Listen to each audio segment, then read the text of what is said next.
First Contact. It's purely a visual aid module. It doesn't produce any sound whatsoever.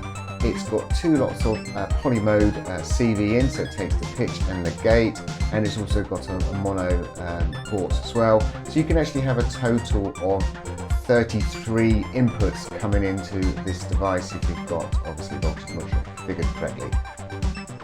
Each row is an octave, and when the switch is in the bottom position, C-2 is down here, and then obviously if we was to flip that into the upper position, we've now got C-2 on top here. So obviously depending on the mode, well, it depends which way you would prefer to have it. We also got some extra little octave switches down here, so you can actually shift the input down or up an octave. I find that quite handy because I sort of do a lot of genitive pieces, so I might have one piece of initial root data which is going out and being expanded, but some of the voices I'd use I'll actually be transposing obviously on the oscillators rather than the note data.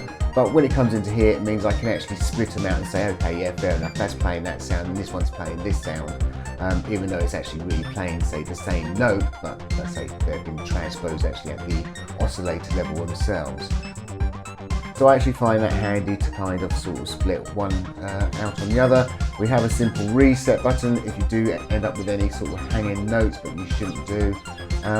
And the other sort of place I tend to use this a lot is rather than have a voltmeter at an end of a very long CV chain, especially if I'm doing stuff with notes, because I might actually be even going out of voltage module around, say something like Breeze, and then come back in again. I find it quite handy to actually have this, as my visual aid at the end of that chain. I just have this plugged in, and it'll give me a visual aid rather than a voltmeter. And as I say, because each of these are an octave range, you can actually work out what notes actually being played. So this is First Contact. It's going to be one of my first free devices. I hope you enjoy it. Bye for now.